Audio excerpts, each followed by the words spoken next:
இன்னைக்கு 2 வயசு குழந்தை கதற கதற பாலியல் சீண்டல், அதனால அந்த குழந்தை இறந்துட்டது.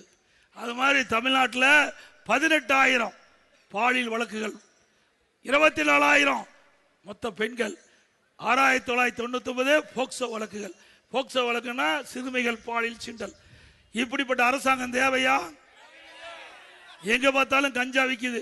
கஞ்சா விற்காத இடமே இல்லை.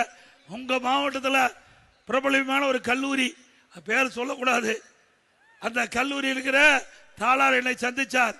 பக்கத்தில் பையங்க நின்றுட்டு இருந்தாங்க.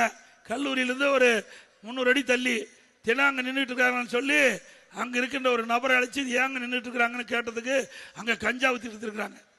அங்கே இருக்கிற கல்லூரி மாணவர்கள்லாம் போய் அந்த கஞ்சா வாங்கி பயன்படுத்திட்டு இருந்தாங்க. உடனே தாளாளர் இங்கே ஈரோட்டில் இருக்கிற காவல்துறை அதிகாரி சொன்ன உடனே அந்த கஞ்சா வித்தரை பிடிச்சிட்டு போயிடுறாரு. பிறகு 4 நாள் கழிச்சா மடி வைக்கிறான்.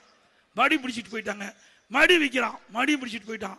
அப்போ அந்த ஹோல்சேல் ஆள் வச்சு விற்கிறான். பாருங்க எப்படி ஆள் வச்சு கஞ்சா விற்கிறான். அவன் நேரடியாக அந்த காலேஜுக்கு போய் இன்னொரு தடவை பிடிச்சிங்களா, நடக்கிறது வேறங்கிறான். இன்னொரு தடவை இப்படி காவல்துறையிட்ட எங்க ஆளை பிடிச்சு கொடுத்தீங்களா, நடக்கிறது வேறனாங்க. வேற என்ன பண்ணுவார் தாளாளர், நீ இந்த பக்கம் விற்காதப்பா, தூரமா போய் வித்துக்கிட்டார். இங்க போய் விற்காத. ஈரோட்டில் நடந்த சம்பவம், அது யாரும் சொல்லக்கூடாது. ஆக அப்படி இவ்வளவு மோசமா இந்த பகுதியில் இருக்குது.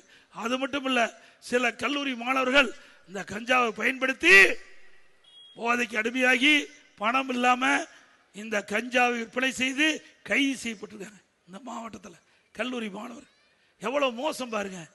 நம்முடைய பிள்ளை செல்வங்கள் நம் கண்ணெதிரே அழியக்கூடிய நிலை இந்த ஆட்சியில் தான் பார்க்கிறோம். வேற எந்த ஆட்சியிலும் கிடையாது. நல்லாட்சினா எடப்பாடியார் தான். வாக்களிப்பீர் இரட்டை இலைக்கே.